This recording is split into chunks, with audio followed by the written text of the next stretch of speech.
Yo, I hope everybody's doing well. We back at it again with another one. This one's going to be in relation to Cs Rafinesque and his writings in 1838. This one's going to be on the ancient monuments of North and South America. This is a very short book, only 28 pages. Okay, and this is going to be a second edition. So let's dive into it. I think some of these viewpoints are interesting. I've read a few pages, not all of it. So we're just going to dive into it and see what we find, right? It's the best way to do it. So, the feelings that lead some men to investigate remains of antiquity and search into their origin, dates, and purposes are similar to those actuating lofty minds.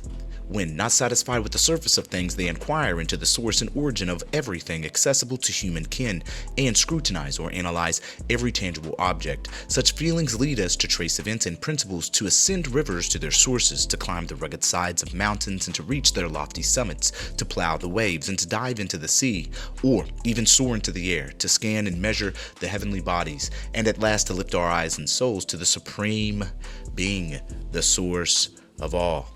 Applied to mankind, the same feelings invite us to seek for the origin in arts and sciences, the steps of civilization on earth, the rise of nations, states, and empires tracing their cradles, dispersions, and migrations by the dim records of traditional tales, or, more certain, monumental evidence of human structures. The last evidence is but a branch of an archaeological science, embracing besides the study of documents, records, metals, coins, inscriptions, implements, and etc., buried in the earth or hidden in recesses. While the ruins of cities, palaces, and temples, altars and graves, pyramids and towers, walls and roads, sculptures and idols reveal to our inquiries not only the existence of their devisers and framers at their locations, but give us a view of their civilization, religions, manners, and abilities.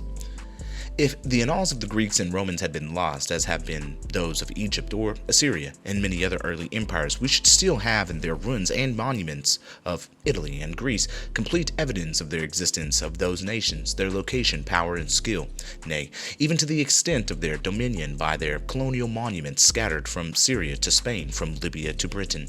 If the British annals should ever be lost hereafter by neglect of revolutions, the ruins of dwellings, churches, monuments, etc., built in the British style, will reveal the existence or preserve the memory of the wide extent of the British power by colonies sent from North America to Guyana, from Hindustan to Ceylon, South Africa, and Australia.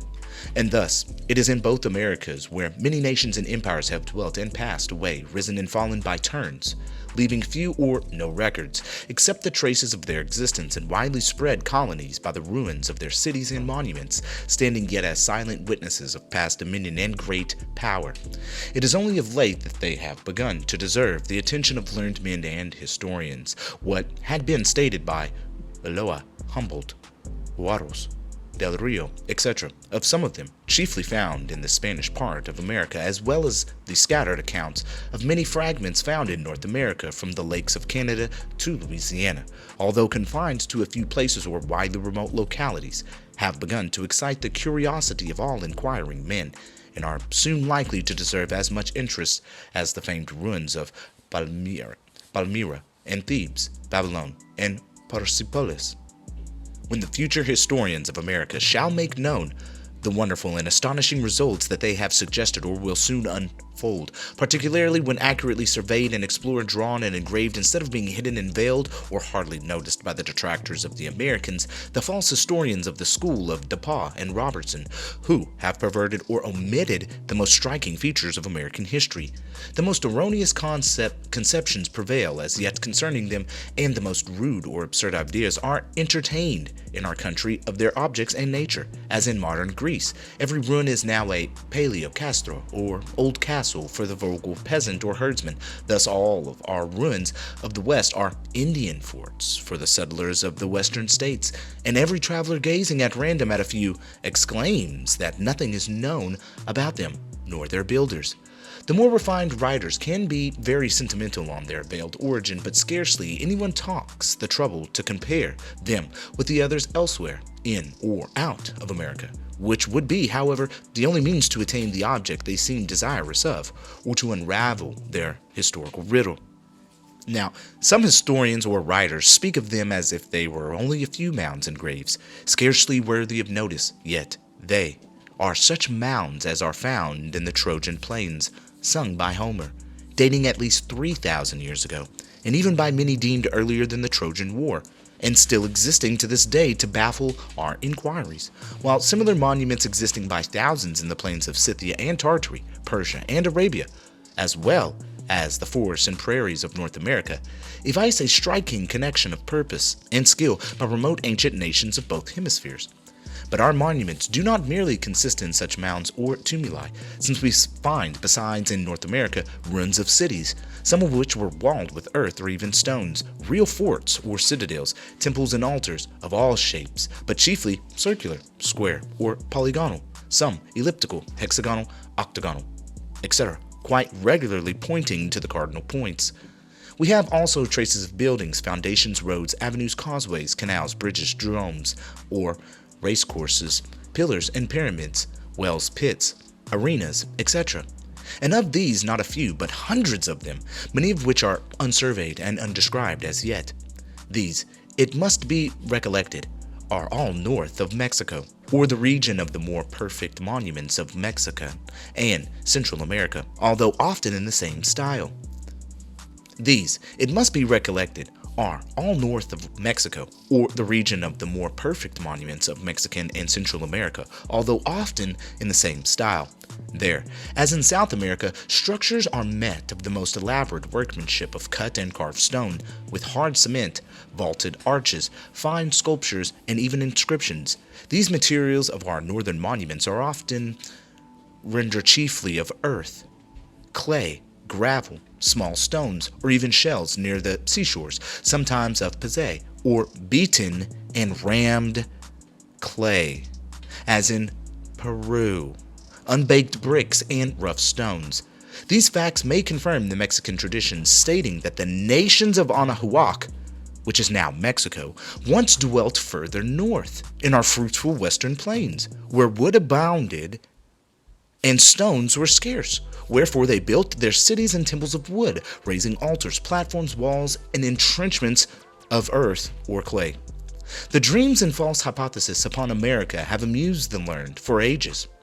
In attempting to account for the origin of the Americans and their monuments, they have generally neglected to compare them with the monuments and languages of all the other nations scattered over the whole earth, or else only taking a partial view of them, comparing a few fragments of 2 or 3 nations or regions, a few words of a centesimal part of the actual languages. The writers or historians have fallen into egregious mistakes. More fond of systematic errors than hidden truth, they have indulged without due consideration in mere dreams or systems based on a few facts that are overruled by hundreds of other facts unknown to them or neglected when known. It would be useless and tedious to refute again such false systems that have been refuted and upset by each other. It may, however, be needful, perhaps, to mention 3 of the most absurd in order to warn against them or show their improbability and impossibility. They may be called, for distinction's sake, the Jewish system, the Mongolic system, and the American system. Among these, the first named is the one of the oldest, and at the same time has yet a powerful hold upon many minds. It ascribes the whole American population with 100 languages and 1,000 dialects, myriads of ruins and monuments, to the Jews, either of the 10 dispersed tribes, who were not Jews but Israelites, or of Solomon's time and voyages while the Jews only began to exist as such after his death, or of patriarchal times antecedent to their existence when they were only Obrim, whom we must call Hebrews. Or going still further back to the times of Noah and Peleg, when not even the Obrim had any existence. It has been proved that the American nations did not possess the use of the plow, iron, alphabets, or week of 7 days, which no Jewish nor Hebrew descendants could have forgotten. The American languages have as much or more affinities with the Sanskrit, Greek, Latin, Celtic, Persian, Berber, Turkish, etc. languages than with the Old and Modern Hebrew and Arabic. The Jews, or Hayudi, who only begin 2,400 years ago were not navigators. Therefore, it is evident that they cannot have come to America and produced here the 2,000 nations and tribes of this vast continent. Nay, not even a single one of them, perhaps. The Mongolic opinion, lately revived by ranking, is the most extravagant of all, since it ventures to assert seriously and derive all these nations and languages from the late colonies of Mongols within less than 1,000 years ago, who came to America over the ice, bringing with them tame elephants for sport that are since become the fossil elephants and mammoths buried in our diluvial or alluvial soil. To state these absurdities is a sufficient refutation. Every man of any reading and scientific knowledge will perceive the impossibility. Galindo and Josiah Priest have quite lately revived also the opinion of some dreaming philosophers who had asserted that America was the cradle of mankind, or one of them, instead of Central Asia. See, Rafinesque loves Central Asia, bro. Like, he's not playing with it.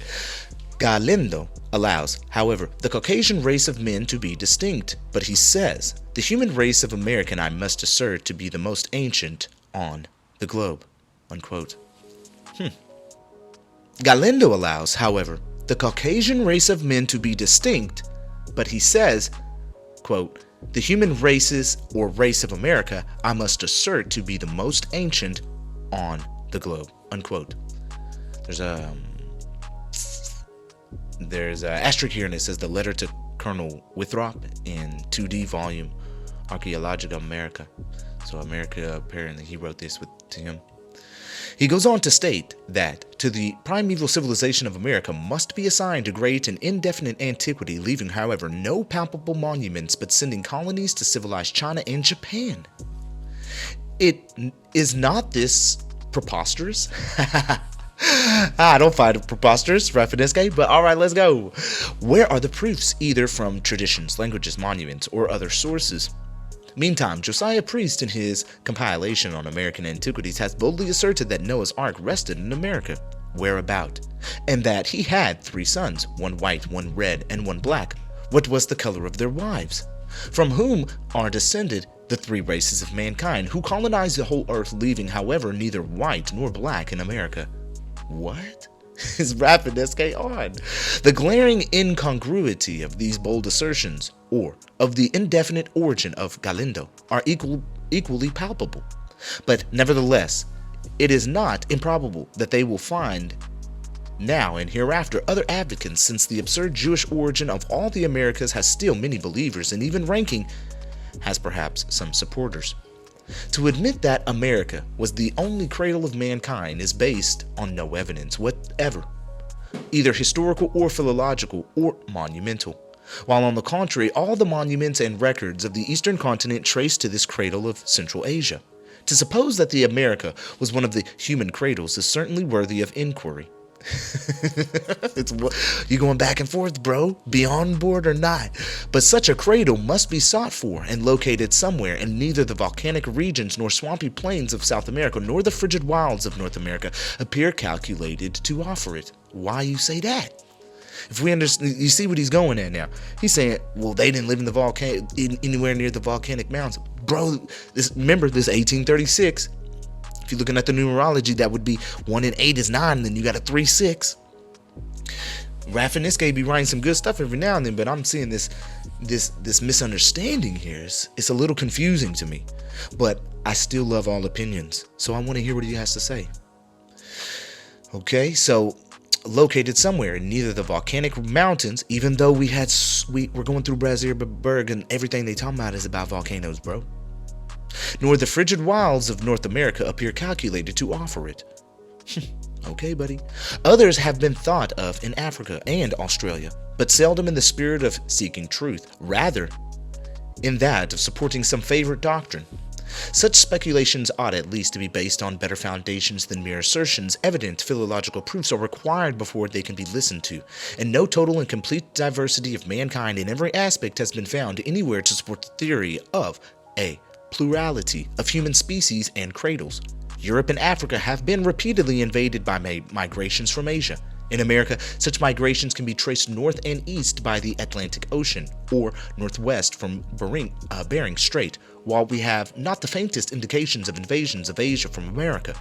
The only traditional account of the invasion of Europe and North Africa by the Atlantes, probably Americans, for the great Atlantis was this continent, is involved in doubt, and besides, these very Atlantes were deemed Neptunian colonies. Now see, this is very important because at this time still, all these codexes had not been translated, so he's not having the understanding of what's about to transpire later on down the road. Or maybe he does. I don't know the whole lifespan of Rafinesque when he lived and died. I don't know his whole story. But at this point in 1836, it is very good to see that he says the only traditional account of the invasion of Europe and North Africa by the Atlantes, which was probably the Americans for this great continent was Atlantis, we know this, is involved in doubt, and besides, these very Atlantes were deemed Neptunian colonies, although it must be confessed that in almost every instance the colonists to America appear to have found previous inhabitants, who must have been still earlier and remote colonies if they were not indigenous. But these seashores of North America from Labrador to Carolina were desert at a very late period, comparatively, when the Western tribes came there. The actual purpose does not intend to all the details of these deep inquiries, but is chiefly confined to ascertain and prove the similarity of the oldest primitive monuments of both hemispheres, and whereby a connection of coeval and similar civilizations is evinced in the earliest times before the records of history. This evidence, which may be called monumental, dives into the gloom of past ages and hence descends to ours, reaching our understanding by gradual links. While the philological evidence of spoken modern languages fragments or children of older primitive languages ascends by their means of equal antiquity, both combining therefore to complete the history of mankind, where annals and traditions cease to lead us or are quite obscure. These combine to bring more certainty to the scrutinizing mind than the mere physical features of men and their complexions so fluctuating and mingled. But neither of them solve the question of the actual or original cradle or cradles of mankind. See, they don't know yet. He don't know yet. This is a time period before he knows. If indeed monuments and languages of various parts of the earth were quite different in the features or colors of men likewise distinct there, we might suppose there could have been several species and cradles of men. Okay, species and cradles of men. Now, if we're speaking in that regard, what does that tie us back into? It ties us back into the theosophy, right? And when I think of theosophy, I'm not just thinking of one person, which is H.P. Blavatsky. I'm thinking of the whole understanding and theosophical aspect of knowing that there are different races or beings of humanoids here on Earth. You know, now we're attributing them to aliens when at that time, maybe all these myths and fantasies, I don't know, I wasn't there. Do we find these kind of fossils? Do we find all kinds of dinosaurs and different kinds of animals, species of beings? Yes. Who's to say that different types of humanoid beings didn't exist and there wasn't a lot of them at one point in time? Or maybe they were found and were removed, taken away from the masses as far as the knowing is concerned. Who am I to say? Because it's hidden from me or veiled from me now. I do see the artistic renderings in relation to a lot of dog-headed people, you know, a lot of different things that I see. So why not take those as, you know, truth? Why do we have to take it as myth just because it now does not exist? When I'm looking at all of this, you know, when he says Central Asia, it starts to make me think Mu. I know he's talking Central Asia, but then, you know, in the theosophical aspect of it, you have root races, right? So like the first root race is a Hyperborean, which is like a ethereal being, and then we're coming down and we come into this Lemurian state where we have an eye protruding, you know, so we're de-evolving into where we are now, into our we've fallen, right? The whole aspect of fallen angels coming to earth, right? And wherever the sin may lie, wherever that means allegorical, it could be so many different things that you can't, who really has the answer? And then, but at that same aspect, then you have the fourth root race finally coming through, and what is that? That's the Atlanteans, right? So to say that maybe the civilization of mankind and its root races did start, you know, in Asia, hey, that could be for real. But as far as my understanding is concerned, the cradle of all civilization, the birthplace of a certain type of subgroup, majorly was in North America. And I just want to clarify myself in that, because for me to say I know for certain, there ain't no way. But what I can know is what I can find, what was spoken of even at this time. And even though they don't have the complete understanding of everything, what they do have is an understanding. And we just read about how they knew that the great flood into Europe of an army was the Atlantes, and it was the Americans. Okay, so we have to really understand that. That is a big deal. Okay, and if we just continue to, go down this history of looking at what our ancestors were saying, then we can get a better grasp at what we should be understanding now. Because I feel like a lot of people are not paying attention to these accounts. These are very important. So, even though they may differ from mine and yours, they're still great accounts to get the gems out of what we can utilize to strengthen and grow our knowledge. But it is not so. Features and languages are so variable and mingling in our own times, and so diversified everywhere as to baffle and preclude complete insulation.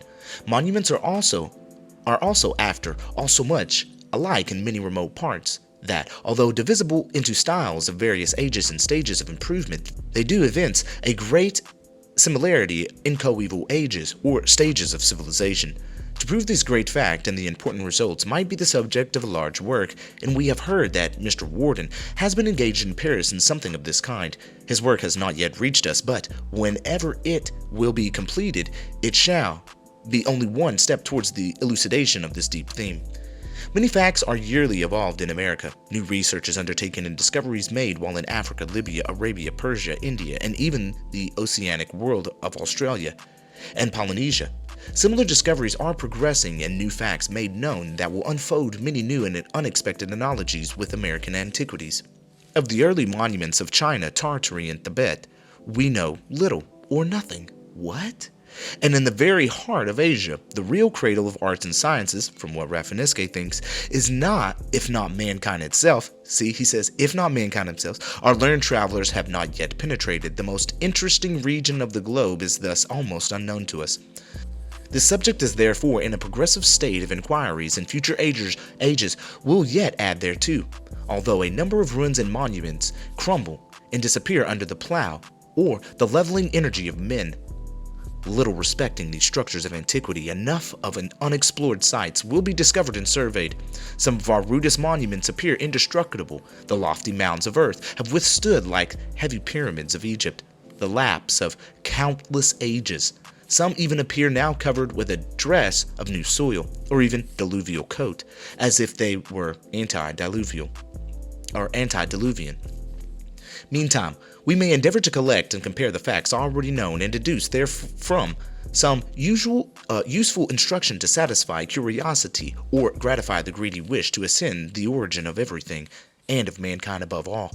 The most proper and obvious way to elucidate American antiquities and monuments would be by classifying them, which has, however, never been attempted, having always been noticed or elucidated loosely at random or in a kind of geographical arrangement of the regions where found. Such classification might be based either on their styles, forms, and materials, or ultimately their ascertained scopes of purposes, which are even now often doubtful or doubted. So right there, regions, generalizations are happening. Groups of people get thrown into certain types of nations or confederate groups of America, even at later times, but even before, generalizing the Olmecs or just the Nahuals. If you haven't gone through my Atala is America, then you can go through that one, which we go through the Annals of Kentucky, and you can see just how many different tribes, who was before, who was after, and it really gets fine-tuned in relation to a better understanding of just ancient America, which we're even going back further than that aspect. So let's continue. They might thus be divided into classes or series easily distinguished between themselves, but all finding their equivalents or similar structures in the Eastern continent, an important fact to be kept in mind. There are, out of America, some structures not found in it, but there are none in that cannot be detected somewhere else, either in Europe, North Africa, or Asia, Polynesia, etc., among the earliest monuments or ruins or the rudest structures. None of the latest styles and improved architecture such as colonnades, roofed temples, Buddhist and Mohammedan temples, Gothic or modern churches, fortifications with large towers or bastions, are met in America, being a convincing proof that all the American structures were of a previous date or of an earlier style than these later. But even some very ancient Eastern structures are lacking in America, or only found in a modified form. Thus, although the Cyclopean structures have been denied to America, they are not quite lacking, although their Tyrrhenian style and the rudest of huge unshaped blocks of stone put together has not yet been met with. The other Cyclopean styles are found of rough polygons or irregular squared stones. The other Cyclopean styles are found of rough polygones or irregular squared stones. The most common, however, is of the rough flat stones put together pretty much as our dried walls are to this day by us. If we do not exactly find in this continent the Celtic style of Stonehenge and circles of the stones scattered from Persia into Scotland, we meet several other branches of Celtic style, standing rough pillars, massive altars, circles of earth, fortified villages similar to those of Britain, miscalled Roman camps, although no such camps are found where the Romans went out of Celtica, and the American camps or forts are certainly not Roman. Whether the Celtic race ever came to America has been doubted and may be deemed doubtful yet. There are two strong arguments against it at least: the lack of monuments like the Stonehenge temples and the Celtic structure of language, or regular series of interposed ideas, not being widely spread in America and chiefly found in Brazil and Florida, where nations of other lineage dwelt. Yet, it is pretty certain, notwithstanding that nearly all the writers omitted or deny it, that the old Celts had an intercourse or trade in America once, even from Gaul. It has lately been discovered by Sir A. Brooke that there are Celtic monuments in Morocco. He describes a large mound with a circular of stones around. The northwest of Africa must, in very early time, have been one of the regions whence the Atlantes went or came. This is a historical fact, and their posterity yet live in Africa and Mount Atlas to Nubia. Their language have the Celtic and Semitic structure. They gave name to the Atlantic Ocean, and this name is one of the few that have reached our times. Africa and Spain once joined. Even the Berbers have a tradition of it. The same nations filled Libya and Spain. The Bastules, Astores of Spain were Turas, as in Central Asia and Central America. So were also the Tules or Tlatoani, etc., while the Gantes of Spain were akin to the Antes of Libya, Hyantes of Greece. The Greeks have stated in their Atlantes or Alantoi were formed of the United Nations of Atlas, and Antoi or Antias. Pyramids exactly similar to those of Egypt and pillared temples similar to those of Thebes are not met with in America. Okay, but we have their equivalent in the pyramidal teocallis of Anahuac and the temples of Peru, similar to the pyramidal temples of Assyria and India, towers and stages like those of Libya, Syria, and China. In all cases, the material depend pretty much on the localities and the kind of stones or proper materials at hand, although often carried from a distance and requiring the joint labors of many thousand men during several years. But it has been ascertained that there were older inhabitants in the west of Europe than these very Celts, Gantes, and Atlantes, the Corions, a superior race that erected the annual monumental pillars of Karnak in Brittany, the Gunis, or Sainetes, that dwelt at the southwest of Spain and Portugal, the degraded vassals or outcasts of the Celts called Cacucs. Ooh, this one's big. Cahets, Canigos, whose posterity is not yet quite extinct. Okay. The Escuaras, now called Basques, and Gascons, but formerly Cantabrians, were the Cantas of the river Ebro. They had great affinities of language with many American nations. The Atlantic monuments may be distinctly traced from Syria and Greece to Libya, Morocco, etc.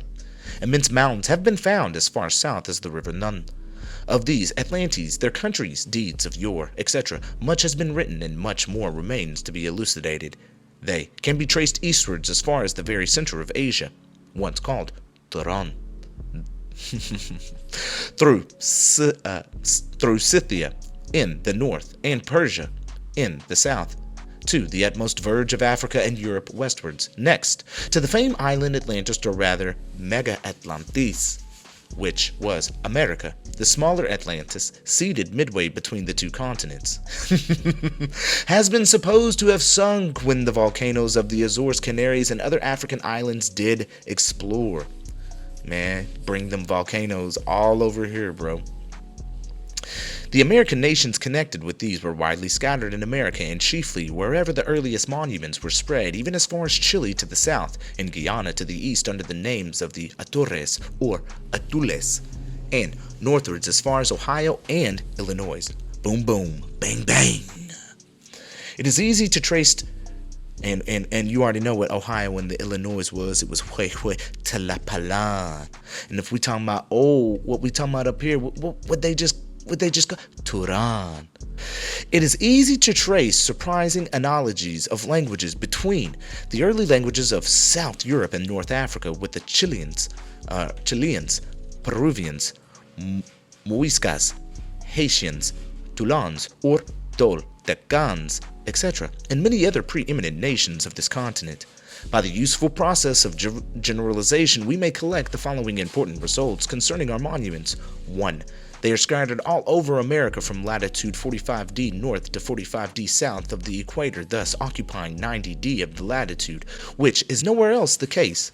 They chiefly occupy a flexose belt from our Great Lakes to Mexico, Guatemala, Panama, Quito, Peru, and Chile. 3. There are few or none in Boreal America, the eastern shores of it as far as Virginia, the western as far as California, nor the Antilles, Guyana, Orinoco, Marañón, Brazil, Paraguay, and Patagonia. Although some of these regions not having yet been properly explored may hereafter offer some likewise. 4. Those known from the eastern shores, the Antilles, and Brazil are few, and of a peculiar character distinct from the general style of others. In New Hampshire, concentric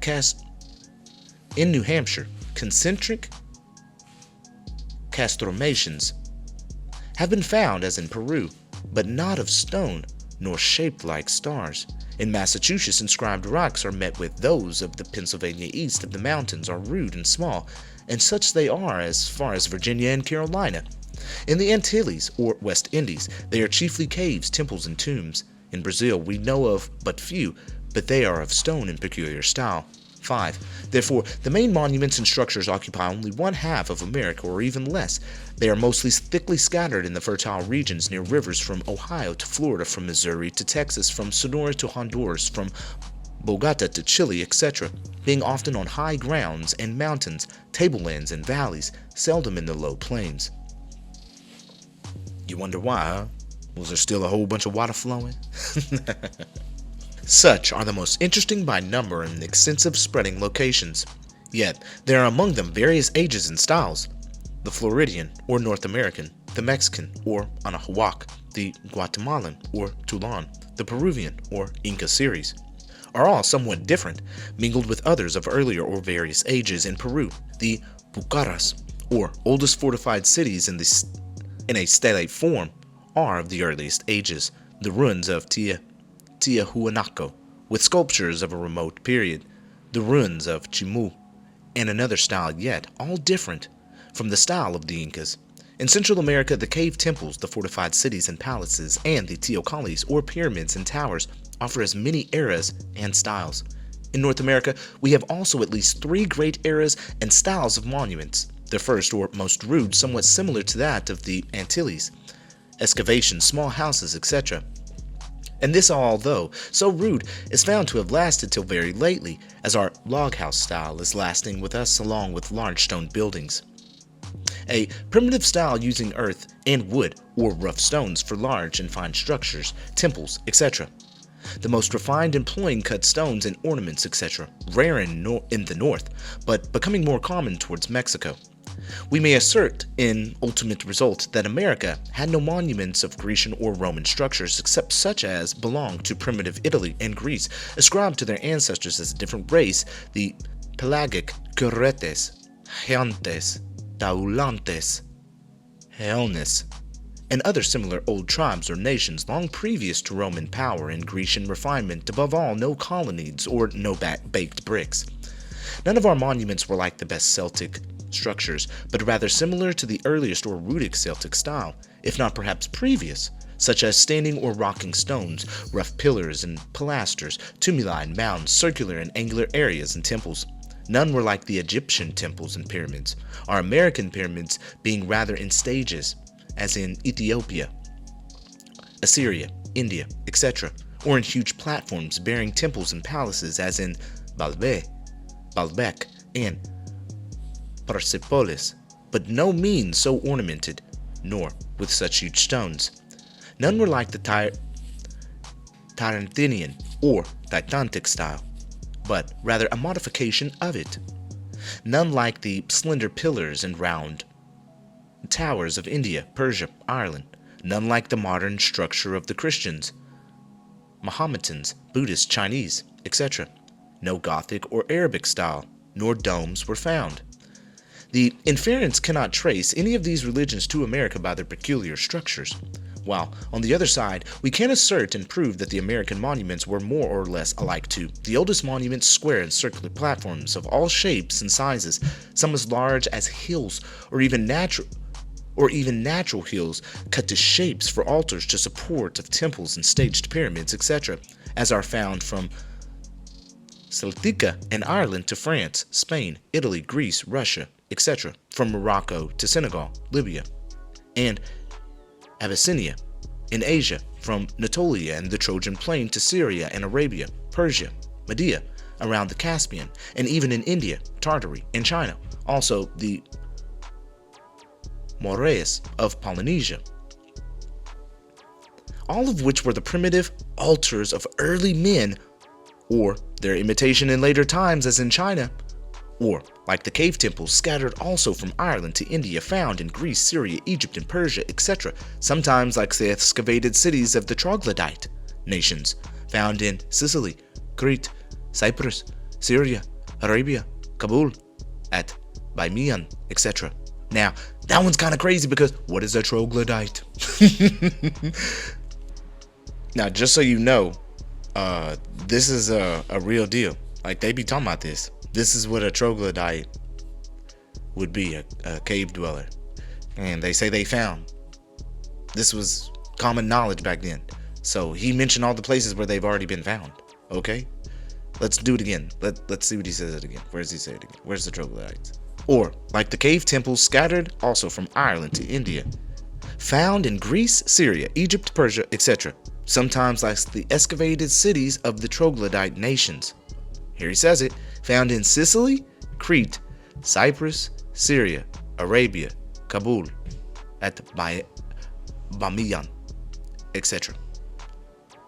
They found them. This was known. So where they at now? All these cave dweller, you'll hear the term cave dweller a lot, but are you thinking troglodyte? Are you thinking a primitive type of, you know what I'm saying, people? You see what I'm saying? So that's why I be speaking of the Lemurians, because the Lemurians was known as something a little bit different too, in relation to a subgroup of humans. You know what I'm saying? So yeah, I thought I'd touch base on that. Or like the massive structures of stones of earliest ages, the Norajes, or conical towers of Sardinia, and the Balearic Islands, the angular towers of Libya, etc., imitated in Peru. He says imitated in Peru, Brazil, Guatemala, Chiapa, etc. Or like the fortified cities of oldest ages in Persia, India, Arabia, Tehran, etc., imitated in Peru and Central America. See? That's how they do it. Oh man, I love it. So what's amazing about him saying that, hold on, often with concentric enclosures or curious shapes, sometimes with arcs or citadels or acropolis, as in Persia, Greece, Etruria, etc. Now I'm gonna pause it right there because check it. See how he just linked all of them with Peru and Central America? You see how you did that? But what did he do? He left it as though it was there it started. You see what I'm saying?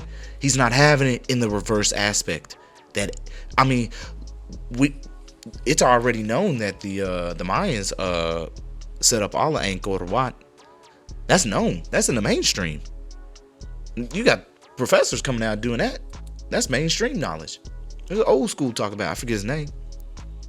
Mayans created Angkor Wat, or like the vast enclosures and sacred areas of temples with peculiar cells and holy recesses, shrines, oracles, etc. as in India, China, Tibet, formerly in Syria, Egypt, Assyria, even like the old temples of Mecca and Solomon, such are found in Peru, Tunca, Mexico, North America, as far as the Missouri, let's go baby, where most were of wood, as were the first temples of Solomon, Tyre, Delphos, and are yet in China very often.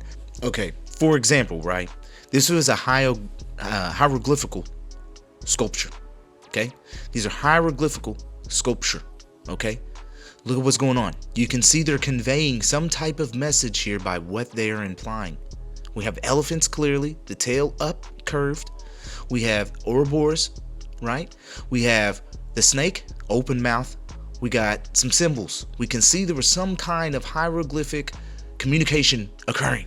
All right, that is very clear, but it is very rude as well. Then if we come over here and look at this one's a hieroglyphical painting. Okay, look at what's going on. Very rude. Very rude. This is old, y'all. This is old. This predates. You can see the cross in the middle. You can see the triangle, the T. Yeah, as you can see, these are the ones they don't show you. Right here in Iowa. This right here, this top one, right here in Iowa. What is that? What kind of communication is that? What kind of structure is that? What was its purpose? What was it? And if we're looking at this bottom one here, I mean, you can clearly see the primitive serpent at the bottom.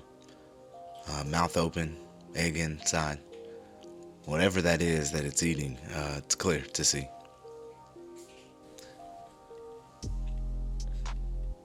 Then, it is evident that the American monuments are similar to the oldest and earliest of the Eastern continent, or the modern ones that are yet built there on the primitive models.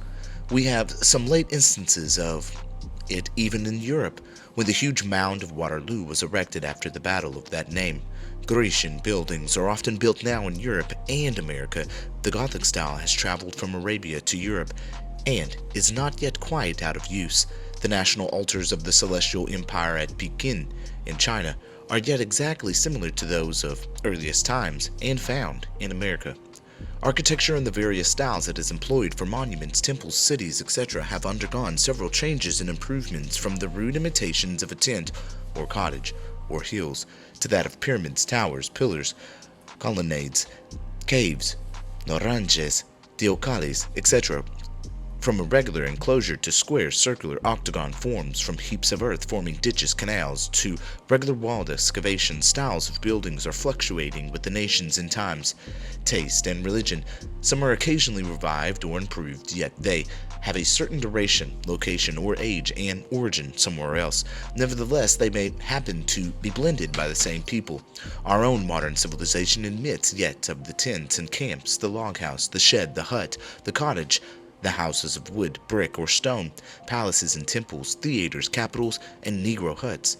We must not be surprised to see the same incongruity and admixture in various parts of America in former times. Many tribes followed 300 years ago the style of 3,000 years before, as yet partly done in China. Everything on earth follows the universal law of terrestrial mutations. Monuments and arts, as well as languages and human features, they rise and fall like the nations, mingle or blend as our modern English nation and language formed out of many others. What diversity in any one of our cities, in complexions, statures, and features of men. There are more differences between some men of our own race than between Negroes, red or white men. White, black, and bay horses are not peculiar species, nor are men of different hues, hairs, eyes, noses, etc. Inscriptions are monuments also, and of the highest value, even when we cannot read them.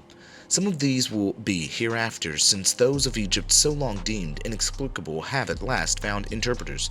So it will be at a future day with those of America. Few have been made known as yet, but there are many all over the range of the monumental regions. Those sculptured in the temples and palaces of Otulum near Palenque are not the only ones. Those sculptures in the temples and palaces of Otulum near Palenque are not the only ones. Several caves, or upon rocks, involve the rude painting and symbolic meaning to which we are obtaining a clue. Several nations of North America had a language of signs made or written, although known sometimes to but few. These signs or symbols prevailed from Oregon, okay, look at how Oregon is spelled, okay, to Chile, or else Guipos, as in China, were used as records in colored strings or knots, wampums, belts, collars. All these, however, appeared to belong to the first attempt of mankind to perpetuate ideas. They seem to have preceded the alphabets of India, Persia, and Europe, or the vocal signs of China, although some of these date of the earliest stages. Tula, Oaxaca, Otulum, etc. had glyphs or a kind of combined alphabet, where the letters or syllables were blended into words, as in our anagrams, and not in serial order. A few traces of alphabets have, however, been found in South America on the river Cauca and elsewhere, which have not yet obtained sufficient attention. That of the Cauca, given by Humboldt, is nearly Pelagic or Etruscan. Traces of runic signs were found in Carolina. Other signs have occasionally been met in North America, but neglected. Painted symbols or hieroglyphs, or sometimes abridged outlines of them, were used chiefly in Anahuac from Panuco to Panama, in North America from Florida to New Mexico, also in Cuba, Haiti, Yucatan, Bogota, Peru, by Libanos, Muiscas, and other nations. Those without any means to convey ideas could, even in America, as in Scythia and Africa, use emblems or objects to which a peculiar meaning was applied, and trace rude pictures of them on trees or rocks. The monuments connected with pictures, emblems, hieroglyphs scattered in caves, on rocks, and cliffs above human reach are very curious and ought to be collected, sought for, and explained. They will all impart historical events. The rock of Tauntan and a few others have alone exercised the ingenuity of antiquarians, and perhaps to little propose as yet, since the inscription has been ascribed by turns to the Phoenicians, the Jews, the Atlantes, Norwegians, or even to our modern tribes. It may not be properly understood until all the graphic systems of America are studied and explained. The late successful attempt of the Cherokees to obtain a symbolic alphabet for their language proves that the Americans were not devoid of graphic ingenuity. But the contents of mounds, graves, caves, etc. are also very interesting, affording us a clue to their purpose and the arts of times when raised or inhabited. Many kinds of implements, ornaments, tools, weapons, vases, etc. have been found everywhere, displaying skill and taste. Idols and sculptures have given us the features and religious ideas of some nations. Astronomical stones and calendars have been found, recovered, and lost, again revealing peculiar systems of astronomy and chronology. We possess the complex calendars of the Tulans, Mexicans, Chiapans, Muiscas, Peruvians, etc. That of the Talegas. Now, we've spoken about the Talegas, or the Talegans, or the Tlapalans. This is all falls in line again with Atala, or the Atalans of North America, a dodecagon with 144 parts and hieroglyphics was found on the banks of the Ohio and has since been lost or hidden. Do you understand that? And has been since lost or hidden. Okay? Humboldt's labors on American astronomy and his results coincide with those on antiquity to make the American systems quite different from the Oriental, Hindu, Jewish, Egyptian, Greek, Roman, and Celtic systems of days, months, zodiac, and cycles, while they are more like those of Tibet, China, Japan, Libya, Etruria, etc. At any rate, the American systems were anterior to the admission of the week of 7 days, being the fourth of a lunation, each day dedicated to a planet, and the sabbatical observance of the Jews based thereon. The American weeks were of 3, 5, 9, and even 13 days, as in some parts of Asia and Africa, in Java, Tibet, China, and Guinea. The week of 5 days appears the most ancient of all, and the most natural, including exactly 73 weeks in the solar year, and 69 in the lunar year. That of the 3 days is only the decimal part of a month. In China, the long week of 15 days prevails as yet, being half of a lunation or month. Accounts of monuments with dry inscriptions and measures are often uninteresting, unless with figures and explanations to illustrate their nature and design. The writer, having himself surveyed many American sites of ancient cities, may hereafter describe and explain some of them, with or without figures. He has also collected accounts of similar monuments all over the earth, and will be able to elucidate thereby our own monuments. Meantime, whoever wishes to become acquainted with such as have been made known in the United States alone must consult a host of writers who have described a few, such as Soto, Charlevoix, Barton, Belknap, Lewis, Creviscoer, Clinton, Atwater, Breckenridge, Nuttall, McCullough, Bartram, Priest, Beck, Madison, James, Schoolcraft, Keating, etc. And in the appendix to the Ancient History of Kentucky will be found my catalog made in 1824. Such study is then a task, and requires the amending hand of the careful compiler at least before we can even obtain the complete knowledge of what has been done with us already on this historical subject. Philadelphia, September in 1838. So what's interesting again is we went through this history of Kentucky, the annals, and yeah, it does get really deep. So let's go on to this editions. It says number 1, the Mexican antiquities have lately been illustrated in many splendid works by Aglio, Kingsborough, Dupuy, Baradin, Saint Priest, Nebel, Icaza, Gondra, Waldeck, etc. In a clever review of these works in the Foreign Review, it is distinctly asserted that the Toltecas, people of Tul, or American Atlantes, were quite a different people from the later Mexican tribes, that their monuments are equal in interest to those of Egypt and Syria, with colossal and even cyclopean structures, which agrees with my former statements, and I have traced them in America from Missouri to Chile. From where? From Missouri to Chile. But their central seats and empires were from Mexico to Quito. Their great temple at Otolum, near Palenque, was equal to Solomon's temple. Their mythology was quite peculiar and Asiatic. Their main deity was Hun Aku, first cause, comparable to Anuki, the Syrian Cybele. Their astronomy was antediluvian, the year of 360 days or 18 months of 20 days. Number 2. The first monuments of the United States may be ascribed to the Talegas, a northern branch of these Atlantes. The oldest monuments of Peru, long before the Incas, with those of Brazil and Orinoco, are related thereto and were erected by their southern tribes, the Atules and Talajetes. Number 3. In a late work of Harcourt, 1838, all these ancient monuments of America, Africa, Europe, and Asia are ascribed to the Archaetes, or Archites, saved at the flood of Noah, which was also the previous opinion of McCullough in his American researches. But some antiquaries are yet seeking in America traces of the Adamites. Number 4. Tulawas and Dalingas, nations and languages of Deccan of southern India, are probably of Atlantic or Tulanic, of Turan or Tartary descent, and these nations sent colonies further east in earliest times to Polynesia and perhaps as far as America. See, he got it in backwards. Yet the bulk of, but maybe they did as well. Maybe he's not saying this at the beginning, he's just saying they sent certain people over. Yet the bulk of oceanic population from Madagascar to Japan and Australia is of Hamite descent. Yet the bulk of oceanic population from Madagascar to Japan and Australia is of Hamite descent.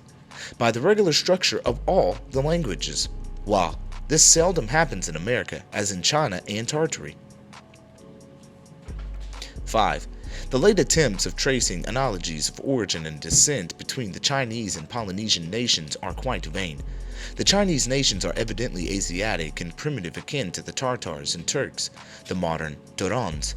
Their language have the same inverse position in monosyllabic structure. The idea of Harcourt to deem the Chinese the real Semitic stock of languages is worthy of inquiry. He has proved that the Obri Hebrew was in reality a Hamite language, the posterity of Abraham, having adopted a dialect of the Akuri or Assyrian and Shinoni Canaanite. But the Arabic languages and nations so akin thereto must then also be Hamites, and the old Arabians alone were Semites. Number 5.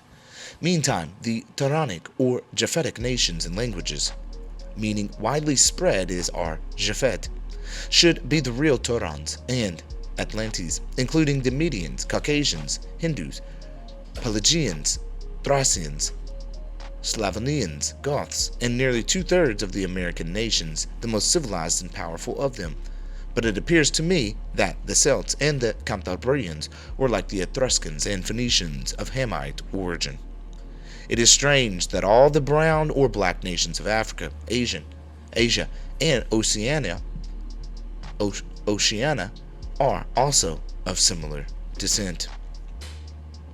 Number 7.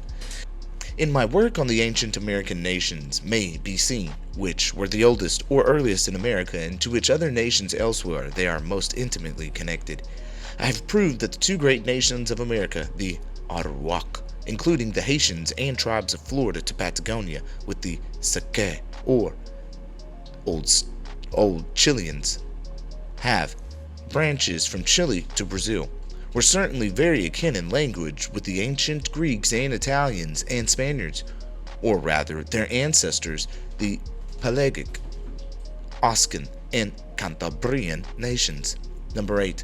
The American Atlantes of North America, the Legas, the Tols, and the Chantols of Anahuac and Central America, the Muiscas of Tunca and Peru, with the ancient Peruvians of mixed origin, were certainly the most civilized nations of this continent, as their monuments prove it, and their languages are of Japhetic or Turanic structure, having their major affinities in Central Asia, the Caucasus, the Illyrians, Slavonians, etc., but some also with the African Atlantes or ancient and modern Libyans, Gaetulians, Chalus, etc. Number 9. The Guarani group of languages and nations in South America was most widely spread from Guyana to Paraguay and all over Brazil. It is quite monosyllabic, with the Hamite or African structure having its affinities all over Africa, where hardly any except the Gua or Hottentot nation are of Chinese or Turanic descent by structure of speech. Number 10.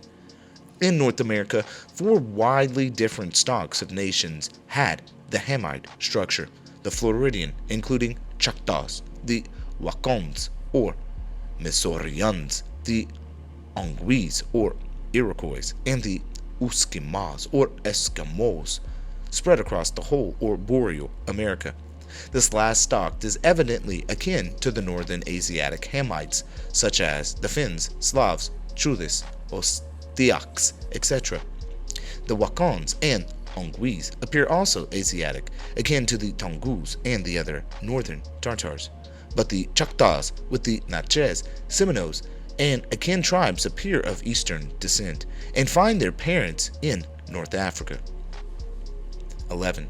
In my work on historical paleogenesis, or the restoration of ancient nations and languages presumed lost, I have been able to restore many of all the parts of the world, but chiefly America and Europe, in the same manner as I once did for the Haitian nation and language, whereby many historical links will be evolved and traced. My process is similar to that of Cuvier and the modern paleontologists who restore extinct animals by fragments of their bones. I do the same with extinct languages by fragments of their words and elements discovered and put together. Number 12. End result, the monumental evidences combined with the philological to descry and ascertain whatever is obscure in ancient history. By their mutual help in accordance with the use of accurate comparisons in both hemispheres, we shall certainly be enabled to advance the archaeological and historical knowledge of Europe. Beyond our most sanguine expectation, the path is open and becoming easy to pursue. Much, therefore, will be achieved by following the comparative process and discarding all the conjectural systems. The end.